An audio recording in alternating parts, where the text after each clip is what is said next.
everyone. I am so excited to be here and to see you all here. I am Diana Gunn, your host, and this is The Business of Writing, Understanding Admin Needs as a Huh. Self-Published Author.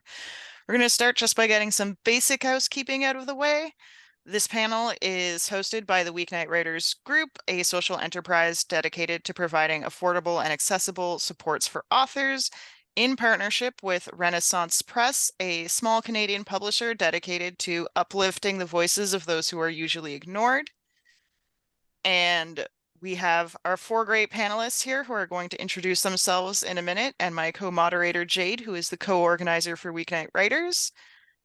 We have limited audio and video streaming to just our panelists today in order to protect our panelists and also to make sure that we can record this for publication to our YouTube channel later on. So with all of that out of the way, let's get on to introductions. Everyone, if you could please introduce yourself and tell us a little bit about where you are in your self-publishing journey. Anyone want to go first? I'll go first. Hello, everyone. My name is Chelsea. I show up at CM Lockhart on books, and I write books about Black girls who aren't all that nice. And I am also a YouTuber, podcaster. I do all the freelance things that authors do to survive. So there's that. And in my publishing journey currently, I am on draft 2 of my next book. So first draft is done, but that fun phase where it's like, oh great, it's done. Now I get to go back to the beginning and rewrite it basically from scratch from memory with like a little bit left from draft 1. But yeah, that's where I'm at. Glad to be here.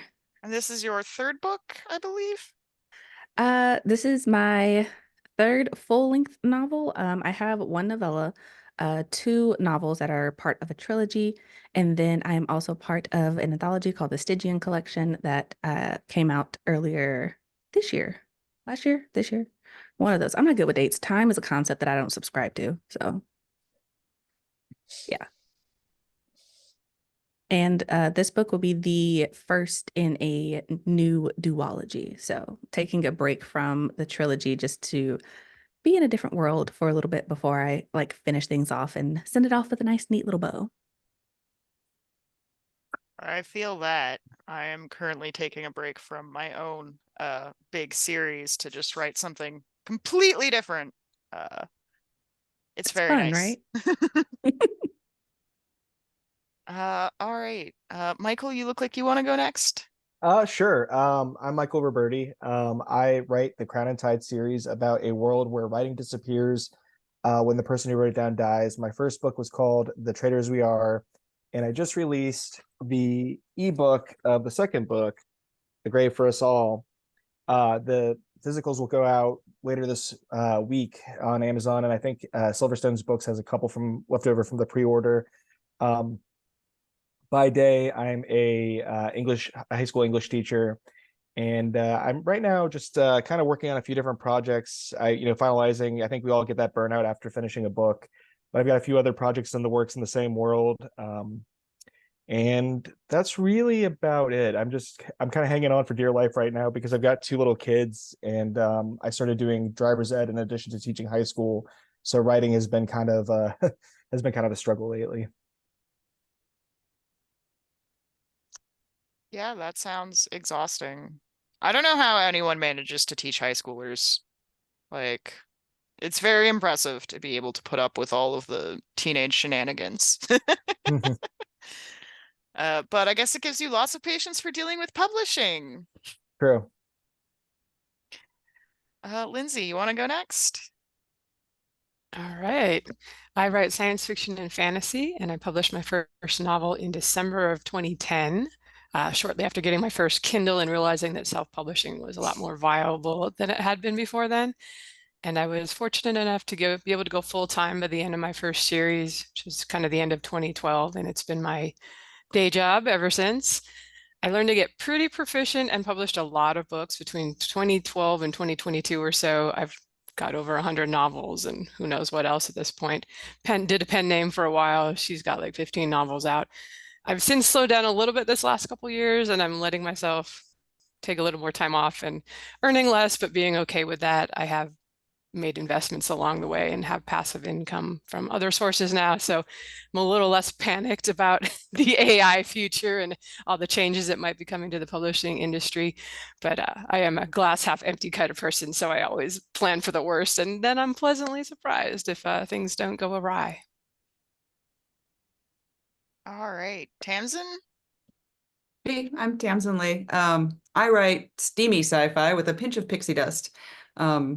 And I actually started out under a different pen name writing post-apocalyptic sci-fi when I was working a full-time job and have got 4 books under that pen name, but I didn't know anything about marketing at that point. So it was in 2017 that I adopted this pen name, added the romance aspect to it because that's a bigger market. So I figured out that I could write things that I love and add romance to it, and yay, hit a bigger market, figured out marketing at that point, while I was still working full-time for one of the native corporations up here in Alaska. And within about just over a year, I was able to go full-time writing as well and quit that job and have been full-time ever since. So yeah, I've only got like 20-ish books out across. Oh, well, well, compared to Lindsay, like when I learned she was on this panel, I'm like, oh my goodness, I get to be on a panel with Lindsay. So, yeah, it's all a matter of perspective, I guess. So yeah, once upon a time, I would have thought 20 books. Oh my gosh. And now I'm like, I don't write fast enough because I am a slow writer. Oftentimes when I started out, I put out 3 to 4 books a year, which is a lot. And it was pretty exhausting. And so I have since pulled back a little bit, having enough books under my belt to still be bringing in some income from those the previous books and stuff. And so, yeah, now I think I probably do 1 book a year. So I'm pretty fortunate that way.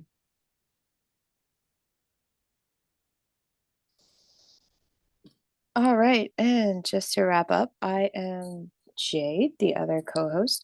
I have not yet published a book. I'm working on my debut, but I am an editor and I've been doing developmental editing for about 5 years. Let's start with our first question to the panelists. What methods have you used to self-publish, and are there any unconventional methods or strategies to self-publishing that you found effective in your work? Lindsay, do you want to start us off? Oh, sure. Change the order, mess everything up for me. Sorry. No, that's all right. I've mostly stuck with writing novels as that's what I enjoy the most, and it seems to be the most lucrative use of my time. I've kind of joked in the past that it takes me almost as long to write a short story as a novel, which is not quite true, but it does seem like as long as you're going to do all the plotting and characters, you might as well make an 8-book series out of it instead of a short story. So I also never got into serialization, which I know a lot of authors are finding audiences and additional income now by doing that on the various platforms. Early on, I did get the opportunity to publish audiobooks through what was then called Podio Books. It was a service that helped us serialize the audiobooks a chapter at a time. And I did my first 3 novels that way, and they went out to iTunes. And that was pretty early on, and since it was a cost to produce audiobooks unless you record everything yourself, and then there's a time component. So there wasn't very much competitive time, and that allowed me to, that was one of the early things I did that helped me build a fan base. When they got to the end of the 3rd book, I realized there weren't any more audiobooks because my narrator decided she didn't want to do it anymore. They turned to the ebooks and bought those. So I actually was able to start making some money that way. Not as much thing now, and I think that company disappeared. But if you're newer and really working to find a fan base, it's good to be open to kind of see what's out there, what's going on. Like that, serialization is a thing now that people are doing. There's some sites to help facilitate that. And if you can jump into something that's kind of new. Oh no. Lindsay is with us on a hotspot because Oh dear. she's in the midst of moving. So my apologies. It looks like she has been booted. So I guess we'll just move on to the next person, and hopefully Lindsay will manage to make it back. Oh dear.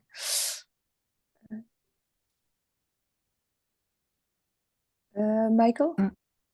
do you want to take Um, that, or Sam? Sorry. mine's pretty short. I mostly have only gone through Amazon. I was actually Okay. querying my first book for a little bit, and then like after sending out 12, I hated it, so I just like whipped up a cover real quick, put it out there, and saw what would happen. And I got some good response. I decided to get a better cover eventually. And other than that, I've done Ingram for the pre-order for Great for Us All. That way, people could pre-order through my friends at Silverstones, and not have it be live already, because I guess Amazon still hasn't figured out the paperback pre-order thing. And then my friend JCM Byrne has started doing he calls it the Grim Dwarf magazine, where he serializes and puts together different, not like really an anthology, but just a few short stories a month with a few serialized stories. And I've had a couple short stories out in that as well, but I'm still kind of new to the game, so that's really my experience. Awesome. I will add to that I've kind of had experience with both Ingram Spark and Amazon. In the beginning, I was very much oh, Google told me that I can use Amazon. Let's go with this. And that's what I did. I think it's a solid option if it is, you're starting out. But I am very much in the camp of Amazon should never be your only marketplace where you're selling your Mm. book. And then I switched to Ingram Spark. And part of the reason for that is I'm in the United States. So Ingram Spark is the largest supplier within the United Mm. States. So if you want your book in like bookstores or to be able for people to request it from libraries, then it has to be in their catalog. And there are different apps, and I say apps, but different like companies and such that will distribute your book for you. But personally, I have found that just dealing with Ingram directly is kind of the best option because it cuts out the middleman when things go wrong. Because as an indie author, Mm. it's like an accepting at some point that things will go wrong. Mm. Things will not go the way you expect it to. So being able to just log into your account and be like, hey, I need to yell at someone. You have to do it through email in the United States. I think in the UK, they still have a phone number. But in the United States, you have to send a very angry worded email, but that kind of treads the line between hi, I'm upset, but also I need you to help me. Please do something about this. Yeah.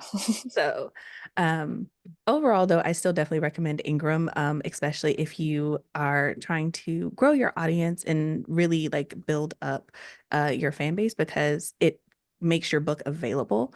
And also, kind of what Lindsay was saying, something that I personally have found to be really helpful is if you are one new, meaning you don't have a built-in fan base already, right?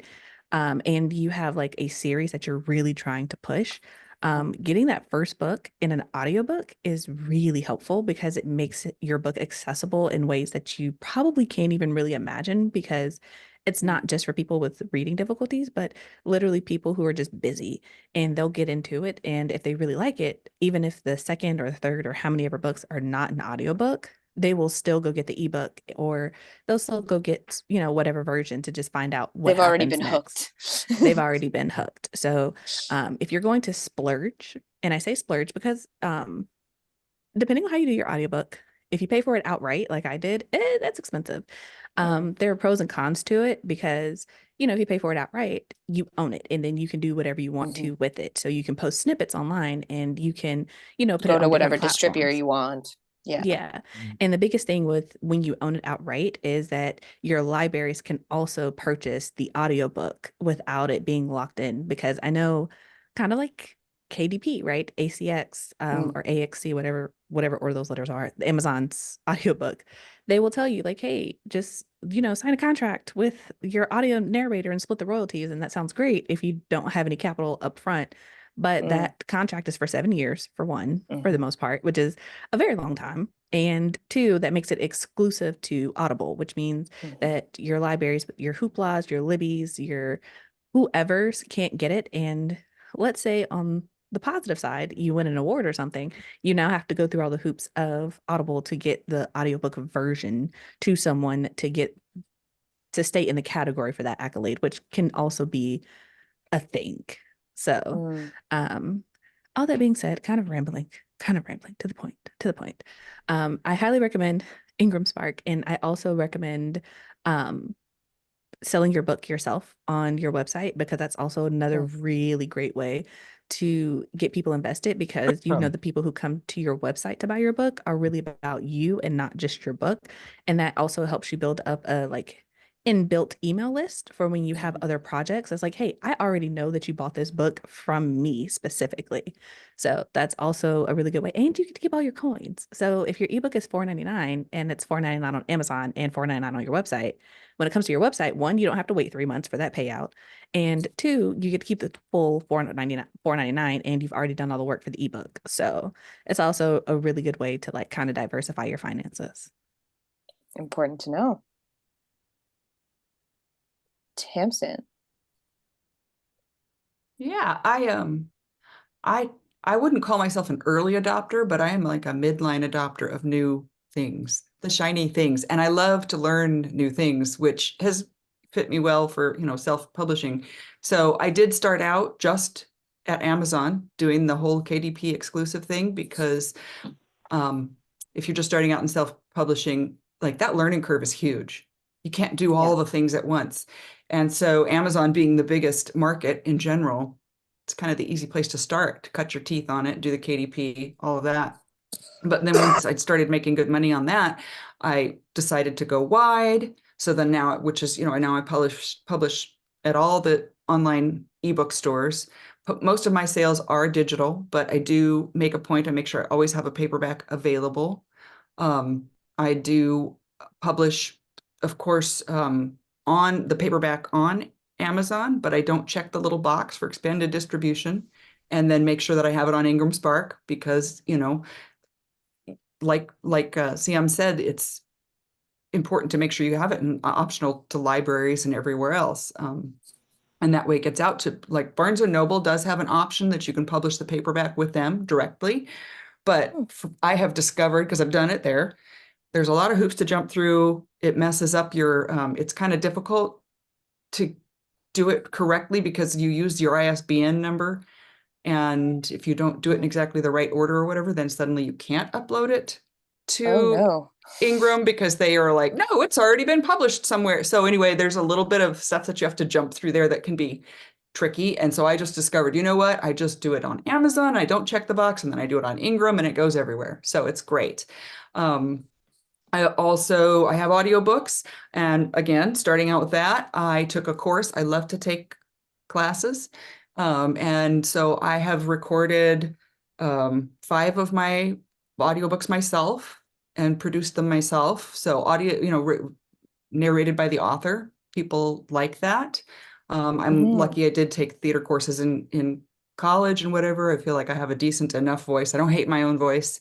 So, and I have some of those out, but I did discover after doing 5 of them, time-wise, it's better for me to spend my time writing than spending all the time recording those books. So while it was fun and I love having those options, I've hired a narrator since then, and have got some of my other books out on audio as well, but it can be a little bit expensive. So, those narrators they charge per finished hour. Yeah. And so it can be anywhere from, you can get a really cheap one for $100 a finished hour, which is very unusual. Yeah. $200 is a little more common, but up $400, $600 per finished hour. So if you're looking at a 10-hour audiobook, you're looking at, $4,000 to $6,000 up front to pay that narrator to, produce your book. So it can be very, very spendy, and you have to make sure that book is already selling well enough in ebook and paperback to guarantee that you're going to earn out on that, because it's crazy. Yeah, it's insane. But I also have, I have serialized some of my books, and they're up on the Radish app. Make a little bit of money that way. I have branched into translations in the last year and a half or so, just in Germany. So I have German translations, and those do really well. Germany sells a lot of books. So they do.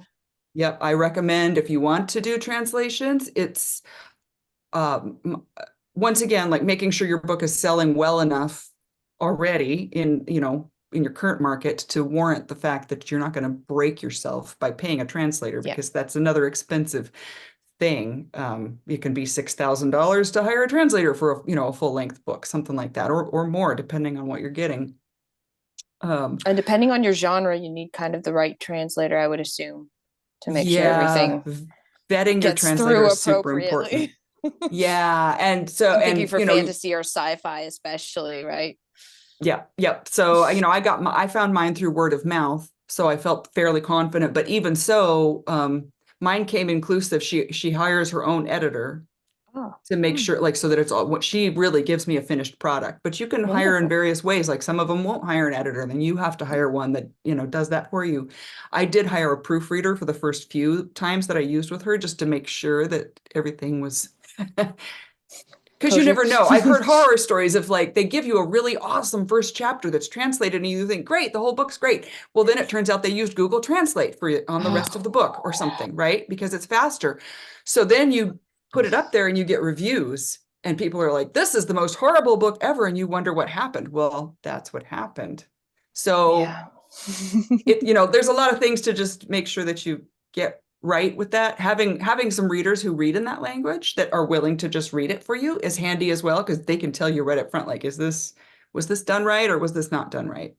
Mhm. So yeah. And then boy, about 6 months ago, I did open my own direct sales store, because again, like Sam said, it's selling to my own people. The people that come to my store are invested in me, is Mhm. not just my books.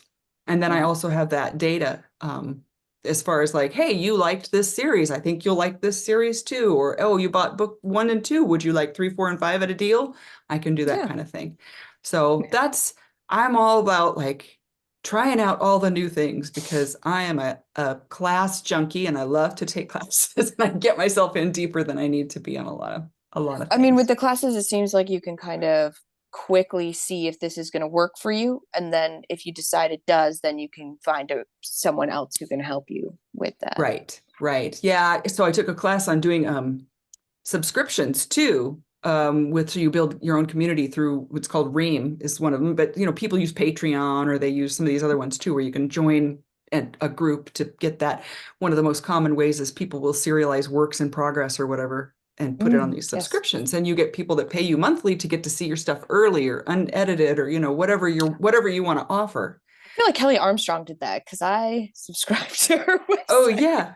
Okay, yeah. So yeah, you can subscribe, and like they offer a lot of authors can offer a lot of different things. That was the model that I thought might work for me, because I have shared with my newsletter subscribers as I go in the past, and they've enjoyed it. So I thought, oh, I'll try it out. It didn't. So the subscriptions I just don't think work for me, because I tend to be an antisocial person, and I'm not great about just keeping engaged that way. No, I'm very that's much real. an introvert, right? And I'm like, this is something I just need to recognize about myself. It's not a strength.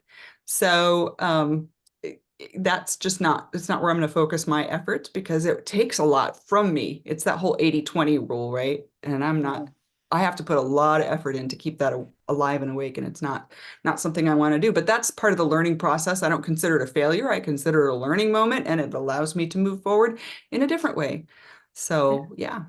Running a Yeah. community is extremely hard. And like as an author, it's definitely one of those things that I feel like all of our advice is like start a newsletter or, promote on Instagram or do Start a Twitter or community. TikTok or start Yeah. your own private community where you offer things. And it's just like, oh, I'm an introvert and all these things require interacting with other people. And I don't think I'll understand the advice that you're giving right now. Let's think about this. Is there some way to do this while sitting in my room, not talking to people? Because that would be great. That'd be Yeah. wonderful. I'm with you. I believe the answer to that is have a bajillion dollars that you can just invest into advertising. Or a bunch of ADHD friends.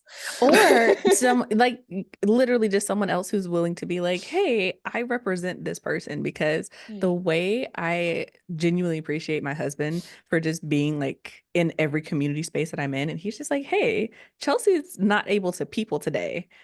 I'm here. Oh, Do you have nice. questions? And it's That just is wonderful. it's really nice. And the That's subscription great. thing, I wanted to add to what Tamsin was saying. Something else to consider if you're going to like do that, like, hey, here's my early works. I highly recommend that if you're a plotter, if you are a pantser and you are absolutely making everything up as you go, Not would so not much. recommend that you let people see your early works, because Right. they will point out to you in chapter 5, wasn't this character's name something different? You're absolutely right, Susan. I did not catch that. But the point is, you are here for the early draft, not the great draft. Okay. Yeah. Yeah. That's what editors are for. They will catch that. Right. But Uh, it is Uh, something that could be really fun, especially if you do like short stories. I think the alternative to that is being like, hey, once a month you'll get a short story from me that isn't going anywhere else. That way you're still getting like exclusive content, and it's something that you can make in isolation. And if you're a perfectionist or a pantser, it's like, okay, 5,000 words once a month, right, is a lot easier than, okay, I'm gonna give you 1,000 to 2,000 words every other week. I mean, if And you're Sanderson, you can take those stories and use them to build things that you're gonna use later too. yeah, I but if mean, you're Sanderson, you're a full-time writer with a housewife. That's Mm. not relevant to the vast majority of people in this conversation. very true. I mean, like, don't let me like squash your talent. If you have a Right. talent, go for it. But just the whole thing requires work. Making money requires work, and it is a scam. I don't know who decided that life should be set up this way, but this is where we're at. This Yeah. is where we're at. Yeah. Yeah. All right, so You- we've already sort of touched on the next question, but I want to address it directly, which is what is your publishing budget? How much do you spend, and what do you think is the most important thing to actually spend money on? And Mm. this time, just to keep you all on your toes, okay, Chelsea, I see you. You are very You can excited. go. Go. I'm excited only because on Twitter there was this tweet that went semi-viral in my little community space because an author was talking about how she spent $2,500 on her book, right? And people were like, and she was like, "Oh, I didn't spend that much." And people were like, "Are you crazy? 2,500? Like, wow, that's your budget's wild, right?"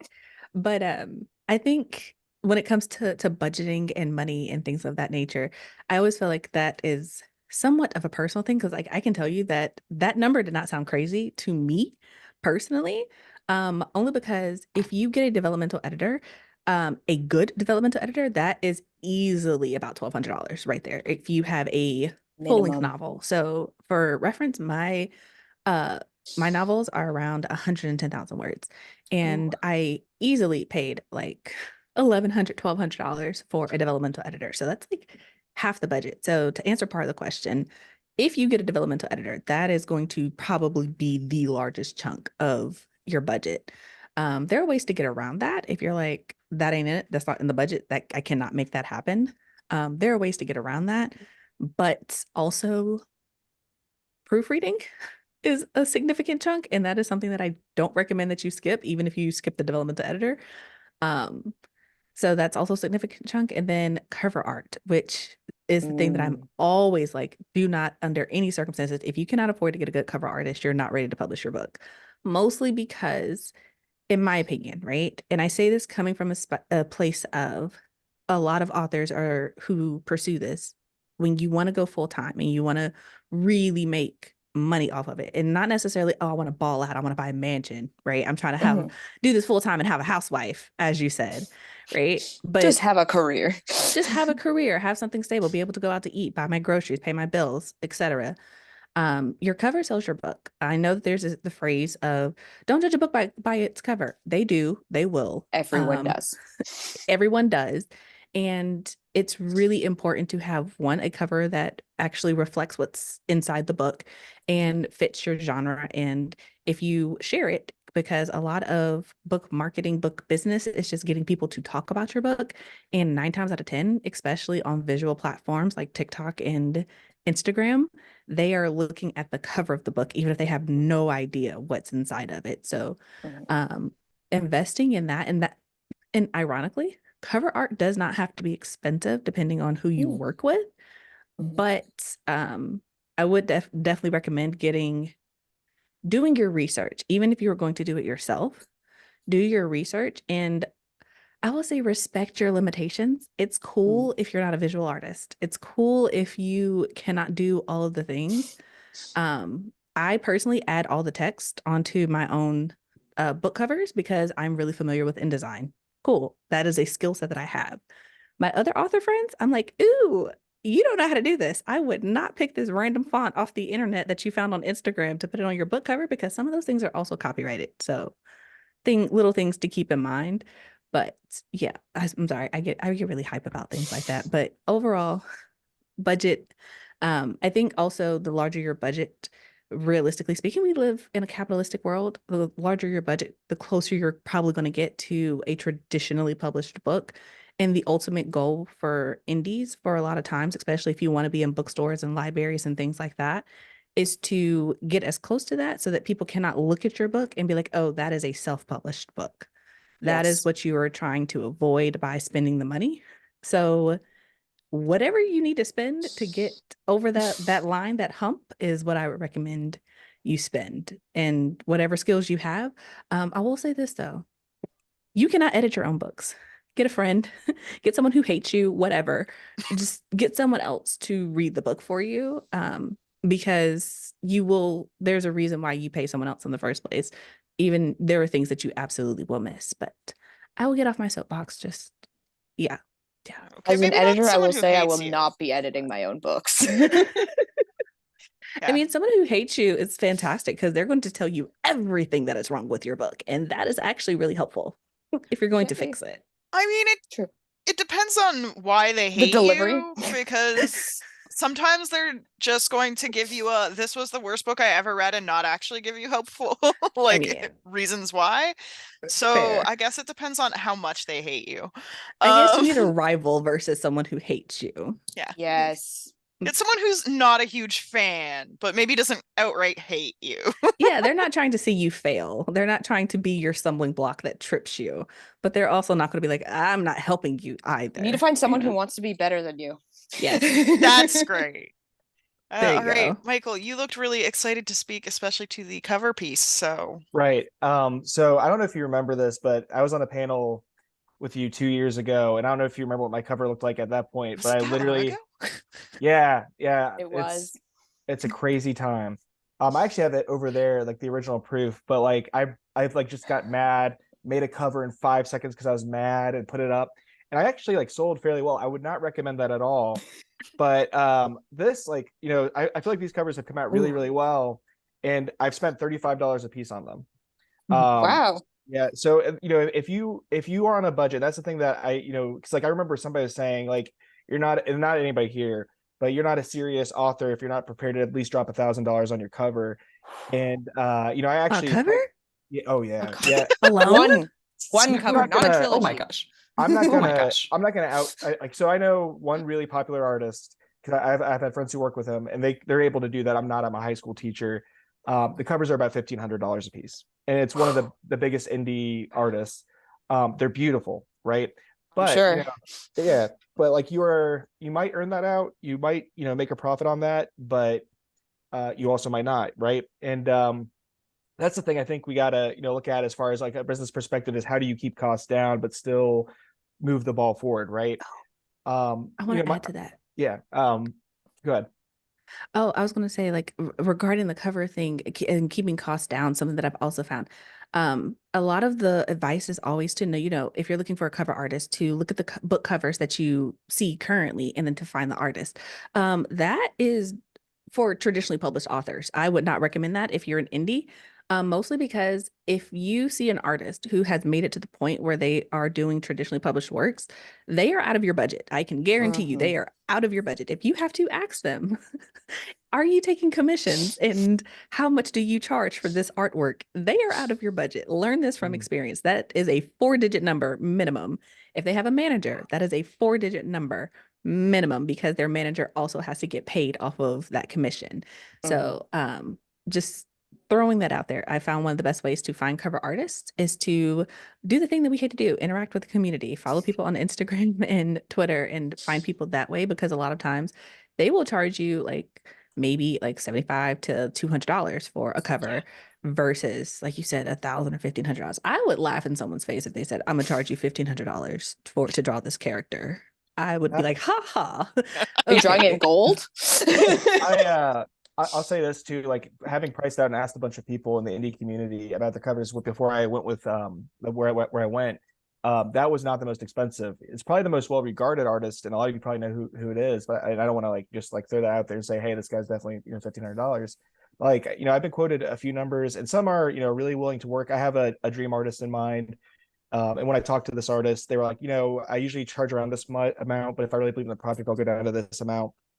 So there is that, but like you said, play to your skills. One of the things is, as a high school English teacher, I was not able to, again, monetarily put a lot of money into my book. I did edit my first book by myself, and I had to go back and revise it. I'm going to probably add another revision in there. But for the most part, I know with a lot of indies, I know people who've spent a lot of money on edits and not gotten, like, kind of like the Google Translate thing, not gotten a lot in return for it. So kind of know where your skills are. And mostly, speaking of German readers, mostly the people who are bothered by my edits are German readers, because I guess it's a very matter of fact, very, and I'm a little bit more, well, one, not super, I'm as detail oriented as I can be with my own work, but whatever. But then this last book, my friend Bill Adams, who's trying to get into editing, he was going to just beta read it for me. And when he sent back his notes, it was full edits. So, I went back, did the whole thing. We went back and forth and collaborated. We're now combining. I've combined with his Willow Wraith Press, and we're kind of doing some stuff together, like we talked about with community. And I think that's what it's all about, is like knowing where you're strong and maximizing your strengths while minimizing your weaknesses. Because we all have weaknesses, right?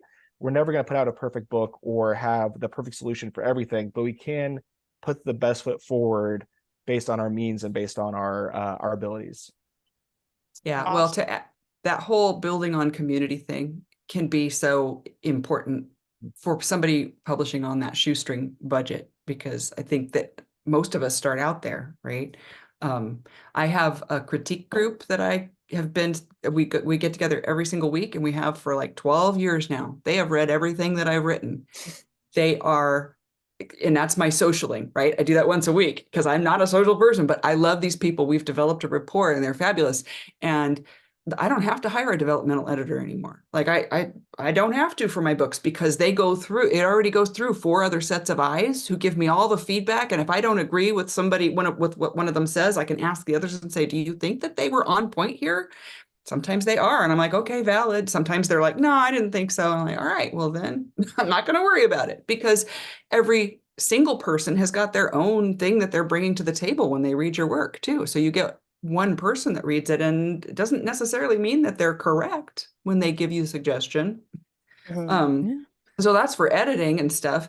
But, even for your marketing and whatever, doing trades with other authors is a huge thing. You find somebody that's kind of on par with you. You can do newsletter swaps and help sell each other's books, or social media swaps. If, for instance, you're an editor yourself, Jade, but you said you wouldn't edit your own book, but maybe you would trade with somebody else who's also writing and edits, right? And so you can do it at no cost, just with some of your time editing. So there are ways to self-publish on a very shoestring budget. You spend that $35-$50 for a pre-made cover. Work to like do the research and find the people, but you can do it. Yeah. So, but if you have more time than money, then that's where you put it when you're first starting out. So you do that. Yeah. So, but yeah, I spend probably, if I would say an average, it's probably about $1,000 is all I need to spend per book launch, if you will. With the covers and the editing and all of the things that have to go into it. And then the minimal amount of marketing that I do, because I'm not super good at making sure that I do that's quite efficient. It is. Yeah. So, but that has been developed over a lot of time, because it started out, I spent a lot more now. And I've developed those relationships. Yes. So then that's key, because it helps. We do a lot of swaps. And I think that's something else that should be mentioned more often, because you're not the first person that I've heard say that, Tamsin. Like, the longer you are an author, the easier, I'm not gonna say easier, the more financially efficient. There we go. The more financially efficient you can release a book as an indie author, because when you first start out and you don't have the community that you're looking for, you haven't really connected with other authors because you haven't finished the book yet. You know, you don't know if this is a really good group for you, and your critique groups and your author community groups, they change over time. So when you really, like you said, find the group of people that you're like, okay, these are the homies, I'm riding with them from here on out. Like it's us, right? This is the clique, right? You know, once you're in that, there comes a level of shared knowledge with that, and everyone has their own skills. And You can bartering is a tap real into thing. the group. Yeah. You can tap into their knowledge and the things that they do, especially if you are in a group where you all write in the same genre and you're like, we're here because we all respect what each other does, because we all acknowledge that everyone does it well, albeit in their own way. Right. Because I also have like an author group, I call them the author council. And in it, we kind I of love that. exchange. Yeah, we touch base with each other. We exchange ideas, we bounce ideas around, and you know, we talk about our systems, our processes. But it's also like when it comes to publishing and marketing, it's really nice to have people who are willing to throw your name into the ring with theirs, and to be like, no, if you like my stuff, you'll also like this other author's stuff. And I personally recommend it if you read my book, you know, and to be able to just generally put your name in conversations and in rooms that you are not already in. That's really helpful. And bartering is a thing. Like I can do edits. I hate editing.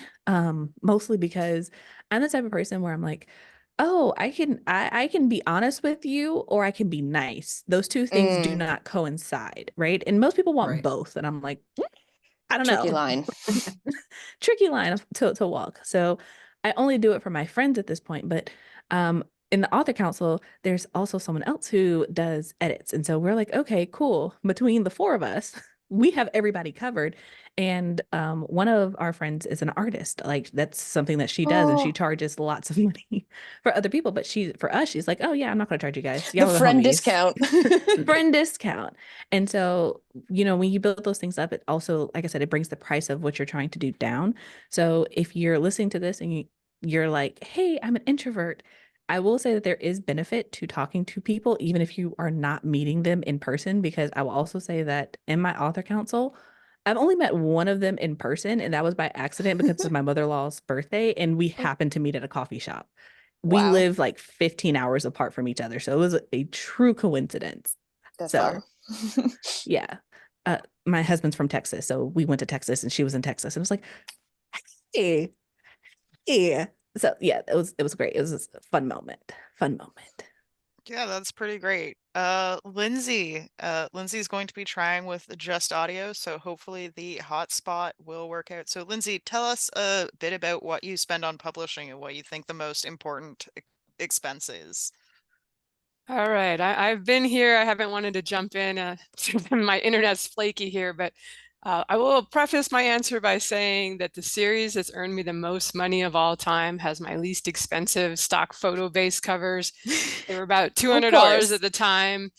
And it's never been in KDP Select, Amazon exclusive. So I never ran Amazon ads on it, maybe other than to try a little bit here. So it's probably had about $10,000 over the course of 10 years spent on advertising. So that I'll admit here with new releases how much I spend, but that makes it not, one of my least expensive projects. So I will say that I definitely bootstrapped early on, and I did not spend a lot. It was sort of as I started making more money, I let myself spend more on it, especially on advertising, but on everything. And it's a little more of an ego thing. You're like, oh, I want that custom illustration for my epic fantasy. And I have one of those illustrators, or not, well, he illustrates and gets models to do photo shoots. And I did those for my Death Before Dragons, their urban fantasy series. And it absolutely does not make any more money, that series, than when I just got stock photos. So I just want to say to everyone, you do not have to spend $2,000 on a cover, or, I think my people that did the $200 covers are up to 400 now. They've done well with their business, but I originally found them on 99 Designs. They won my little contest that I put up, and then I did 8 more covers with them. So, well, I've Very actually nice. done more than that, but so it was I think it worked pretty well for all of us. But these days, I was fortunate enough to get to the point where I actually, when I do my taxes, I get really excited at all the expenses I had during the year because it's that much I don't have to pay. I get to slice that off. I think we have tax questions later on. But so these days Get for there. covers, like I said, it can be 400 for stock photo stuff from a pretty good, well-established designer. They're pretty fast too, so I really appreciate that. There are sometimes the illustrations and some of the really busy people can actually be the hardest if you sort of need like, oh, I got this exciting novella I want to tie in and I hadn't planned for it, so I didn't book them ahead of time. So something to keep in mind. But for editing, I pay, it's about $1,000 for a 100,000 word story or novel. And I also am to the point where I want to pay people well for their time. I want the whole industry to be able to keep working. So I haven't been tempted to switch to AI for anything, or even though, illustration stuff that's getting very viable. And, if you're starting out and on a budget, why wouldn't you? But I also pay my beta readers a couple $100 for each novel. They never asked for money, but I publish often enough that I was like, okay, I'm going to compensate them and, and pay them a little bit for the time they're putting in for me. And for, as I said, cover art can range from about $400 to $2,000 for custom illustrations with a model, picking a model and doing a photo shoot for the series, which is really, like I said, it's really just the ego thing. Because I have covers where I see the same model, and even my readers have said that. They're like, I think this other author stole your model. I'm like, no, we all shop at Shutterstock or whatever it is. For audio that I pay to produce, that's up to about $375 per finished hour now. So it'll end up being around $4,000 for one of my novels. The audiobooks aren't out. So again, this is something early on, I did it really inexpensive and I just have allowed pay a little more, get a little more. Sometimes it's more professional. Sometimes it's just that you'll find that some people are easier to work with. They're very timely, get things done on time. And it can be really hard, especially with artists, to find artists who are very good, very fast, and are just super good at getting things done on time. If you find somebody like that, keep them, pay them well. That's a really rare thing. I think authors are the same way. We're not the best at time management always.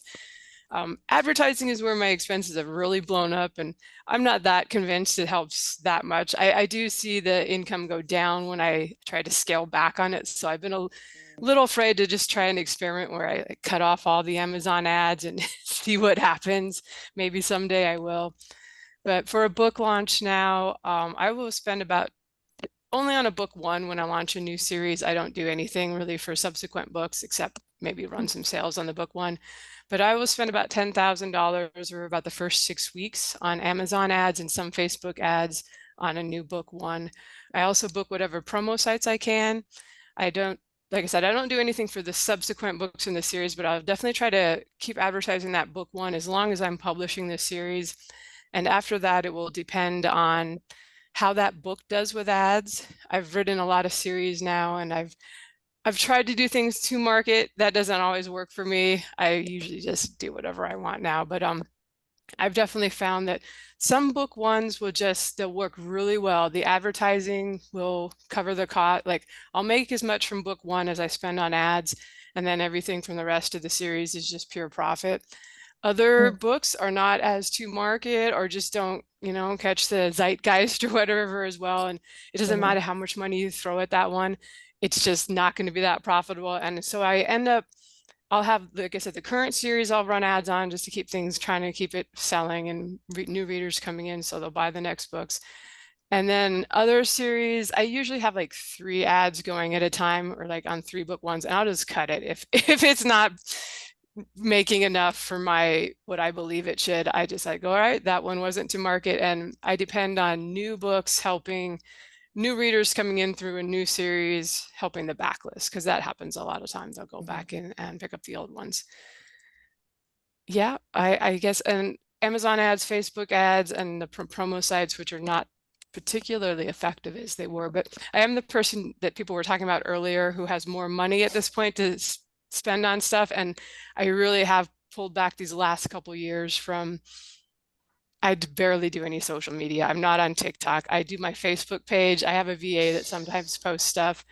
And it's just a matter of 10 years in, I kind of got to the point where I wanted to pull back a little bit and just keep the things that really were really effective. Like I see from the Facebook links that the page actually, after my newsletter, that's my biggest seller. Like when I have a new release, the click-throughs on the Facebook link, those people go on and buy. So that one's been worth it. A lot of the other stuff I've tried over the years, and it just seems like more of a time sink than actually selling books. So I've pulled back on that. Yeah, that's it. I'm trying to talk fast in case the internet kicks out. Fair Like, let enough. me finish answering my question. So look for the things that really move the needle for you. And it Yeah. takes a while to find that. You know, if you have one series, you don't know yet. You don't know if this is your best series you're going to write as far as to market and hitting what the fans are looking for, or you don't know if the third one will be the best one. And hopefully people that want to do this for a career will get there eventually. Just like I said, I'm 14 years into doing this now, so I've had the time to see all the changes and see what works, what doesn't, and try some of the new things, but I couldn't get on board with TikTok. I am not photogenic and good on video, and I also don't really enjoy TikTok. Sorry. Yeah. Yeah, I feel that. Love TikTok. I was kind of enjoying TikTok for a little bit, but like it's just so hard because I live in a basement. As you can tell, my lighting's not the greatest.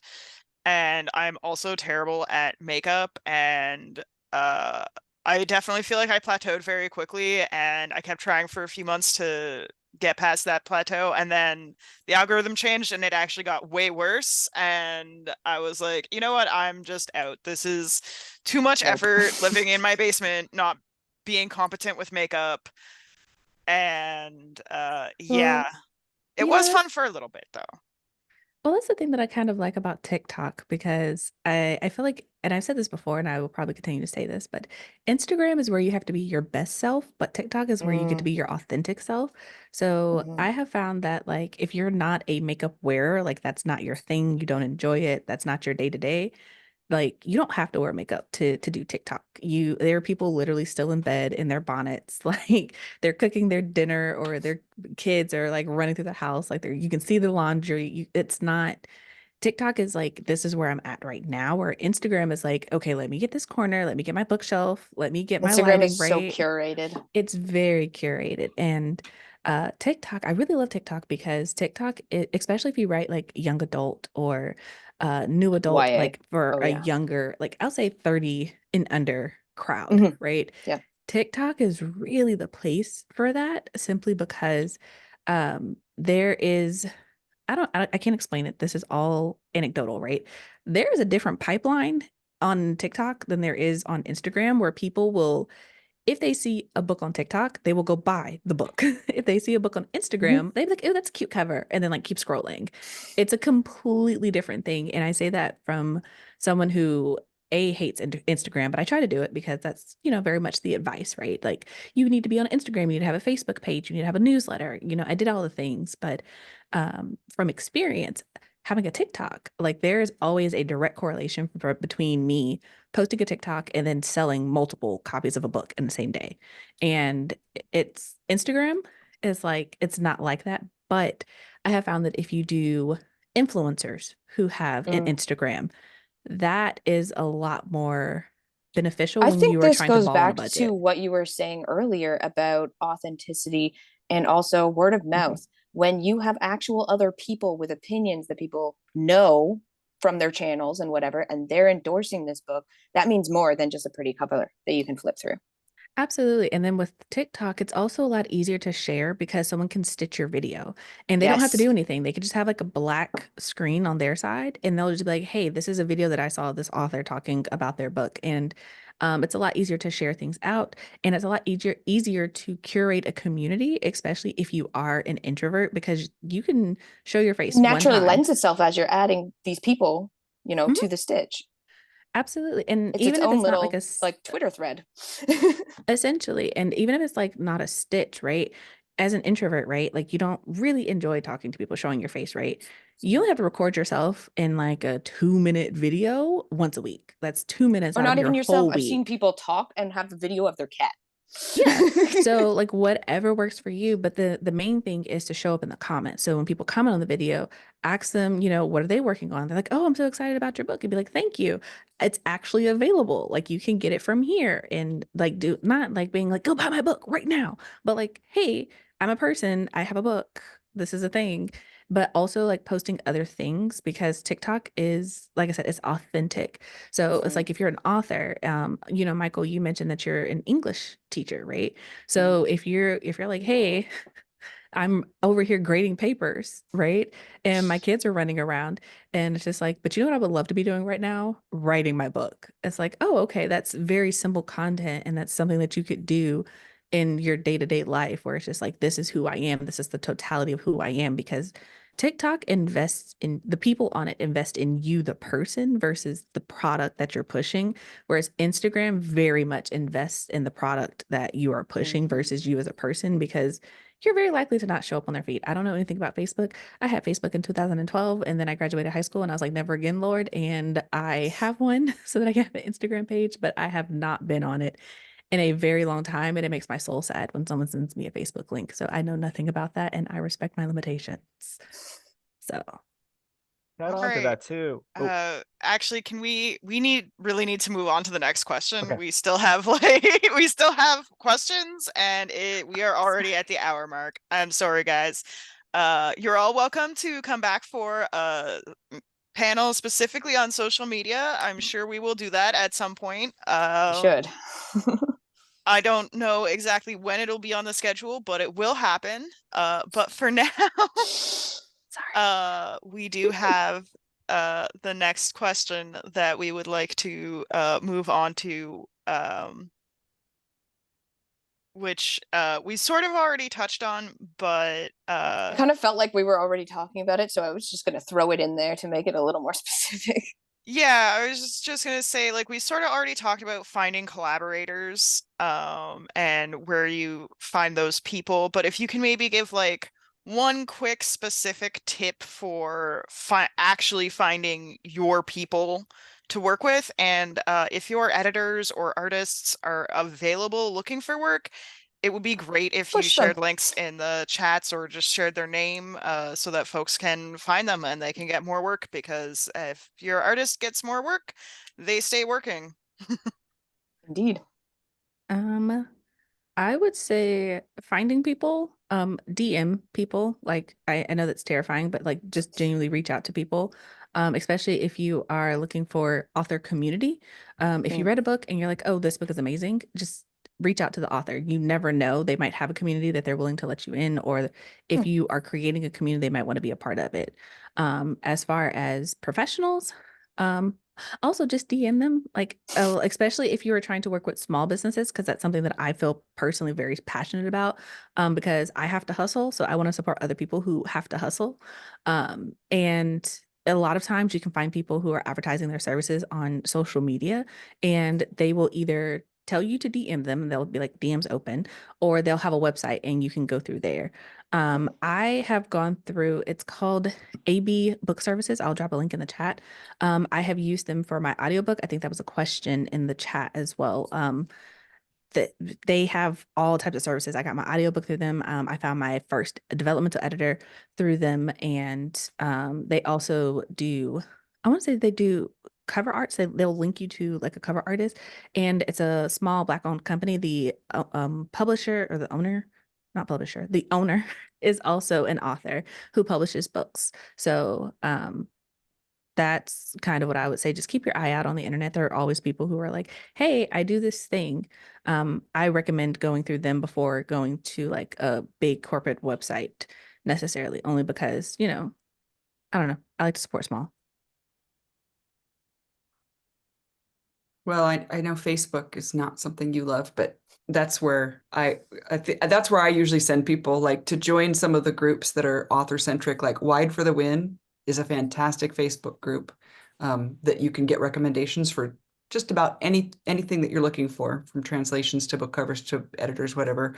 20 books to 50K is another awesome Facebook group that can give you recommendations specific to the genre that you're writing, or any of that stuff. So yeah, I would recommend joining some groups on social media if you're not super awesome about cold calling, emailing, other authors or whatever, which feels super scary to me. I'm a lurker, so I will just be on the I'll just be on the group, and other people ask the questions that I wanted to ask, and so then I find out that way, and I don't actually have to put myself out there, which is, yeah, that's probably what I would recommend. I would second that one. I've found, some of my people I've had since like Kboards was really big, so I can't really say that, yeah, just go check Kboards. I don't even know if they're still around. But recently I got my VA through a Facebook group, probably Wide for the Win. I see somebody mentioned a few times, and that's sort of like a testimonial without anybody meaning it to be.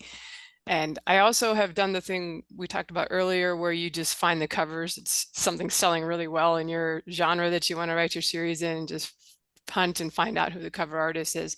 And I approached someone that way, and it was somebody off of Fiverr. So it wasn't like some hugely expensive, well-established person. So you never know. I guess one tip would be usually if the person running the business is posting a lot, that's kind of a good sign that they're looking for work, and they're probably going to charge you less than somebody really established that you'd Google and find in the top 10 search results. Right. That goes for home improvements too, guys. If you need people, the sponsored ads, those people need work. They want it right now. Get quotes from those people versus the ones that are booked 3 months out. They are raising their prices because they have too much work and they don't necessarily want to take on new people. But yeah, the Facebook groups can be a really good resource. You can just lurk too as the introverts. You guys can tell by now I'm that hermit in the woods practically. Like, oh, all these social media, so much talking to people, so much writing at them. I'm still thankful for that the internet came along when it did. Oh And my I God, could make a yes. career without having to do book signings and horrible in-person people things with interactions with actual human beings. Terrifying. Yeah. I mean, even doing these panels and conferences is way easier when you have the option to do it over the internet Yeah. and like not have to get in your car and drive somewhere to do it. It's the driving part. It's not even the peopling part. It's the driving part, because I'm just like, why am I the only one who took driver's ed? Did we all not learn that we at a four-way stop, we all have to stop? Like, we all have a stop sign. Anyway, Don't even get me started on merging. aside, sorry, not going to derail us. I think too, one of the things I've noticed is that you want to pick people who match your energy with things. I think that's why Bill, I mentioned him as my editor for Great for Us All, and I work really well together. He messaged me because he liked my first book, and we just started talking from there. And I've had that happen a few times where either like I like their book, so I talk to them, or they like my book, or readers and authors tend to either be both or at least interested in both.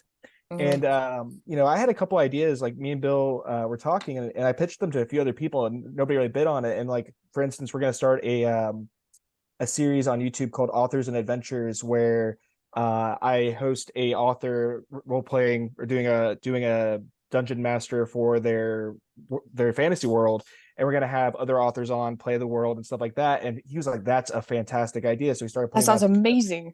Well, right. And sometimes it's about finding that person who finds that same level of amazing in what you want to do. You don't want to be that person who's like, "Oh, that's too much work." You know what I mean? Like, I mean, it can be a lot of work, but if you're enjoying it, it's not. Exactly. Yeah. And you want that person who enjoys it as much as you do. So I was really happy to start, me and him are going to start a few things. And I've had some other people I've collaborated with a little bit here, a little bit there. But you can always tell when you have something special, when you like have that best friend, high energy, like, you want to do that? Yeah, I want to do that. That's where I think it really starts going, Yeah. I will also add that since it was brought up before, if you're on a budget, if you have to work with anyone, tell them what your budget is up front, because a lot of people will work with you within your budget, especially if they're just looking for work or trying to build out their portfolio. Specifically with cover artists, like if they've done art, but they've never specifically done a book cover, then just tell them like, hey, I'm looking to spend about $200 on a cover and I like your art. Is that something that you can do? Right? Just lead with that instead of asking, oh, how much do you charge for a book cover? Because when you ask that, they're going to give you their highest price that they are looking for. So if you're like, okay, this is it, like, this is it. Like I can do 150, and they're like, oh, well, I was really hoping 200. Great, that's still in my mental budget. Let's go with that. right? Like there is a little bit of negotiating there, but also just being honest and upfront can get you really far too. With Mm-hmm. editors, formatters, cover designers, all the things. Just let people know where you're at, or if you need like a payment plan, you can also talk to them about that. And a lot of people will also be willing to work with you for that as well. This is like the writer version of like apply for the job that you think you're not qualified for, because the worst they can do is say no. The worst they can do is say no. And also a slight cover art hack that something to keep in mind if you are going to be looking for people who are not part of like a company. Um, don't tell them you're looking for a cover art for a book. It's kind of like going to a bakery and saying you're looking for a wedding cake. They're going to charge you more than if you just say that, Yes. hey, I just need art in this specific dimension and I want it to scale this size, right? Like a lot of A little times you'll sneaky, get a but I cheaper like it. price. And that it's specifically for if you are on a budget. Most of the time, if you tell people it's for cover art, um, a, a lot of people aren't going to charge you more, but it is a different thing because you do have to factor in a little bit of white space to fit text on the Yes. cover. But if it's a really good artist, 9 times out of 10, you can just say, hey, I'm looking for like an 8.5 by 11. And they're like, Well, okay. you do need Slightly to different be price. you need to make sure that you have the rights to use that Yes. Yeah. art, though, for distribution For commercial, purposes. So yes. yeah, for commercial purposes, and the number of like we're using You it need on to own it. pricing, using it on like whatever you're going to use it on, you got to make sure you have rights. Yeah, so Yes. I will say this. All of my advice comes from if you're getting an illustrated cover, because that's what I usually get. Mostly because I write fantasy and there are not a whole lot of Black people walking around with green eyes. So gotta get that drawn. So take that with a grain of salt. If you're getting like stock images, or if you're doing like Lindsay did and you're actually paying for a model and getting your cover done that way, that is a completely different ballgame. I don't know nothing about it. So just throwing that out there. All right. I think that's everybody for that question. So we are going to move on to a community question from Felix, which is, how much time per week do you dedicate to market planning, things like making graphics, deciding the wording for your posts, that sort of thing? How did you figure out the optimal amount of time for you to spend on doing those things? And sort of an addendum to that, how has the amount of time you spend on planning your marketing changed from your first publication? And why would those changes happen? That's a big one. Anyone want to hit That that is first? a really good Well, question. because for me it changes like it's not something that's super steady because it depends on what I have going on. Okay. If I got a new release, or if I have an audiobook coming out, or if I have a sale going on, like of course my time and effort increases on those time periods. So Maybe it's more a question of like, what do you prioritize when then? And why does yeah, that work for you? yeah, that's yeah, I that's a hard one. So I guess so probably priority wise, like what I would recommend is write in a series. Like first and foremost, like write in a series, because then you can put all of your marketing efforts really onto book one. You really can. You have a new release, then it's just an announcing the new ones in the series, but all of your marketing efforts literally do go into book one. So that would be the easiest hack that I might even recommend. Write in a series. I have 4 different series. They're sort of ongoing. I'm like, why did I do that to myself? It's really dumb. I should have just stuck to one series. It would make my life so much easier. Anyway, that's my number one recommendation. Um, I would say that the best way to find out what works for you is just to do it until you're like, I hate this, I never want to do it again, and then just Yes. stop before you get to that point again.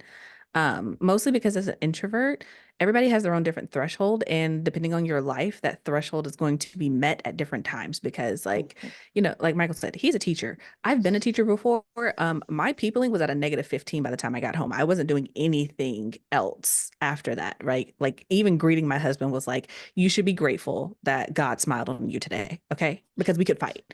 But it's also like now that I don't do that anymore, it's like my peopling scale is a lot higher, so the things that I can manage are a little bit more. And kind of like Tamsin said, I have a series. So it's just like I put a lot of my marketing effort on the first book. And I also specifically have a brand, which came about by accident on TikTok because I said, hey, I write books about Black girls who aren't all that nice. And it just stuck. And I was like, great, this is a whole brand. Everything that I do is kind of shaped around that. So my hack, I guess my suggestion would be to find a way to reuse.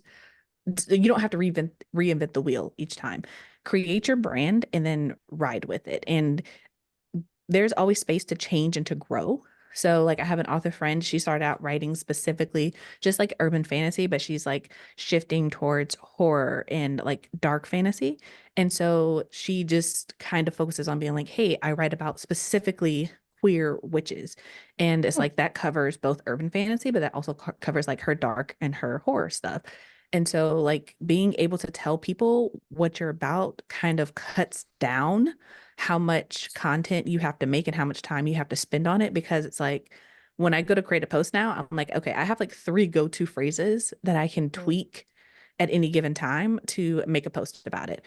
And that is really helpful. But also for me, like I'm a YouTuber and a podcaster. So a lot of that comes from, okay, I'm just going to schedule to talk to this person. And that's already built in content that I can then spend in my room by myself in the dark, just tweaking and cutting and putting together to make other content. So, for me personally, like as a YouTuber, podcaster, and things like that, the time that I spend on like marketing and admin stuff is a little higher.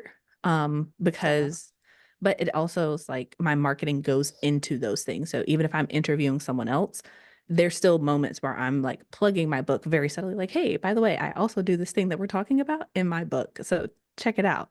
Right. Or if I have a YouTube channel, or if I'm doing a YouTube video, like, hey, here's how to do yada, yada, yada.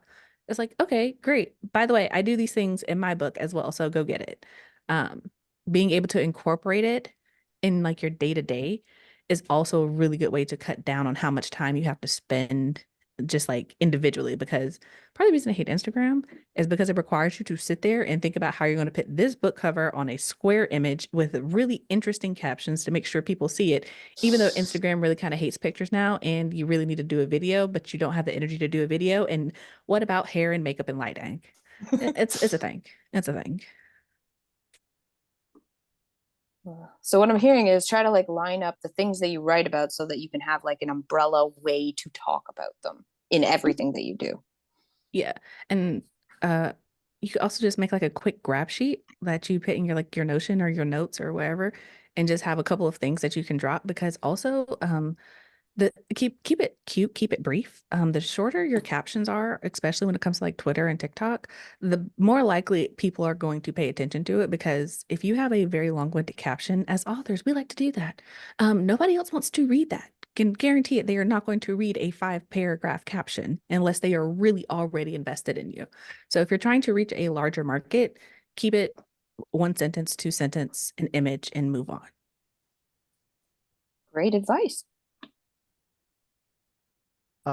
I think too, like to piggyback on that, I think a big part of it is, your brand. You're selling yourself a lot, and a lot of times when I'm talking about things on Twitter or wherever, I'm not actually usually talking about my book directly, but then we'll get in a conversation or whatever, and sometimes it's just about tapping into that. What are you interested in that people are talking about?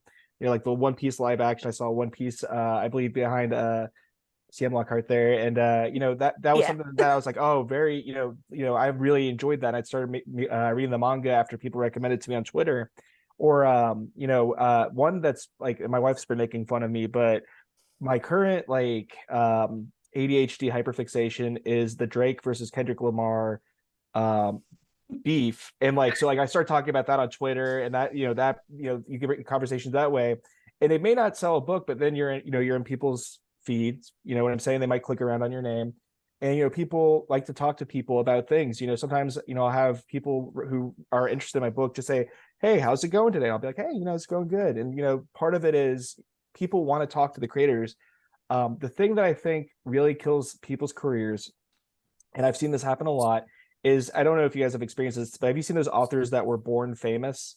Like they just are starting out, they have like 3 positive reviews, and they treat everybody like dirt. They don't interact. They Yes. don't, you know what I'm saying? And Oh, yes. I as a teacher and somebody who wants people to read, like if you were like, if I was reluctant about reading books and I was like, hey, your book sounds interesting, and you just ghosted me or were mean to me, I'm not going to want to read books anymore, you know? Yeah. But and another easy thing, I started trying to do TikTok, but I'm 37 years old, so it's kind of difficult for me. Is I started using Canva videos because I get Oh, Canva free for being a teacher. Love And that I'm for all you. about saving money. Yeah, that's amazing. it's really, I I mean, did it's not know that. one of our few perks. You just have to have a teacher email address, and Canva will be like, oh, you're a teacher. It will try to default you to educational templates, and I've almost never used it for educational purposes. I love how they were like, That's if you're a amazing. teacher, we understand your plight. We will give you this resource. And you're like, I will absolutely use it for my own personal gain. Thank you very Exactly. much. I'm sorry, but teachers are so underpaid that I Mhm. can't even say anything about that. Especially Go in the ahead, US. use it. Freaking use it.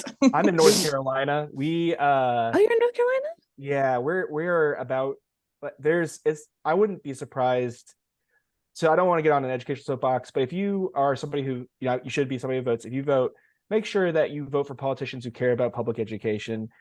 In North Carolina, we have a budget surplus this year of over $1 billion, like about $1.5 billion. And they just are trying to pass about another 500 million, 300 million something for public or private school vouchers, and have still not updated the teacher pay thing that they said that they were going to do. Our vacancy rate is like something close to 12% of teachers are leaving year after year. So yeah, That makes sense. it's I was a Ontario's teacher. not I much am no better. longer a teacher, and there's a solid reason for that. it's been 12 years. I mean, I still every so often, like I think I talked before we got on here, I was looking for a job, but every so often, like I'll have a former student come back and talk to me and say, like one kid, he stapled his head in my class twice. Twice? In 10th grade and 11th grade, he said, hey, tell me I won't do this, guys. And then they're like, you won't do it. And he stapled his head. And then 11th grade, he's like, hey, Roberti, remember when I stapled my head like this? And he did it again. But it's the Wow. same thing with like authors. Like I love that community aspect of teaching. And to get back on track, sorry, I get it about education sometimes. It's the same thing with readers. Sometimes readers are like, hey, this book really helped me out. Build that community. Build those connections. Build that authenticity. Don't be too cool for school. I want to say, especially with debut offers, like when you don't have a community, the last thing you should be doing is pushing away other community and other authors. And I know there's been some drama around that on the social medias, but I love Twitter for that, to just simply watch the drama. I will say this, you don't have to participate, but you can see the rise and fall of so many authors on Twitter just by simply existing in the book community. There have been a lot of authors who, as Michael said, they're too cool to interact. And even when they're new. even when they're new, like, sweetie, you just got an agent. You just posted about this yesterday. Wait a second. And they will unfollow you. And I will say that being in India is interesting because when you are able to interact with people in a genuine way, it kind of shows you the true nature of a lot of people and a lot of authors, because a lot of authors will be in your corner until they get an agent, until they are no longer querying, until they have the big deal. And it is a completely different energy. So, not to say that trad authors are bad. I don't believe that. I think They're people carrying are different people. weights, though. I think they have to navigate it a little bit differently, and you have Yeah. to have a certain type of personality and goal to really make traditional publishing work for you. And I'm also speaking as, a Black woman, as a marginalized person. That is a completely different obstacle course to Absolutely. navigate. But it's just something to, like, as an indie, just something to be mindful of when you're trying to build the community, because a lot of times, like, as we have said throughout this, you have to kind of rely on people and barter and support each other. And it can be kind of I'll say an ice bath kind of shock when an author you have built a lot of community with is suddenly no longer interested in helping you promote your books. So a little bit of discernment, to just adding that little grain of salt to all the things that we have been saying throughout this entire panel. Just pay attention to how people act, and don't pray on anyone's downfall, but you can always watch it on Twitter. And when you do make it good, like don't look down on the other people. Yeah, if you're lucky enough to open a door or to get through a door, leave it open for the people coming behind you, because Pay it there's also forward. this idea that authors are in competition with each other. And I will tell you that there is a huge difference between buying books and reading books, and people who like to buy Yes. books are going to buy a lot of books. That's just a thing. And the people who read books are going to read your book if it's good, regardless of if they have time or not. They will prioritize it. So you're not really 100%. in competition with other people. You just have to be good at what you do. You just have to meet your reader where they're at. But again, I'm getting on soapbox. I'm gonna get off of it. I'm so sorry.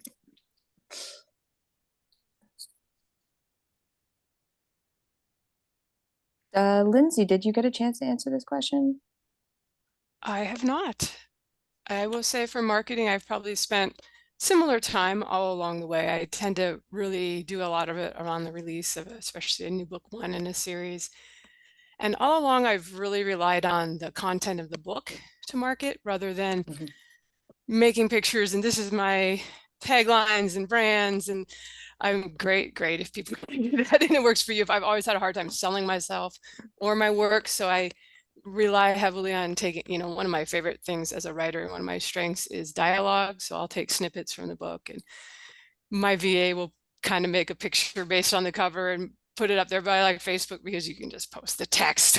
these So true. just, back in the day, I'm such a primitive person, just posting text on there and not putting it on a Canva background. But using a free book one in the series is, I lean really heavily on that and have all along. It's one thing that's consistently worked for the whole, like I said, I'm 14 years into this now or so. You've seen things come and go, advertising, and even TikTok came, and now it's being banned possibly. So probably not, but they're trying. Having the free book one, and then I find it very easy to direct people to that. Like, it feels less, I'm not trying to sell you anything. It's free. If it's a little bit of your time to The try book it. one is good. It sells the rest of the series by itself. Right. And I figure with the snippets, maybe somebody who's not inclined, wouldn't have been inclined anyway, will catch that on somebody's Facebook share. I've been on on that long enough that people sometimes share it that aren't me. I'm not paying them to share it.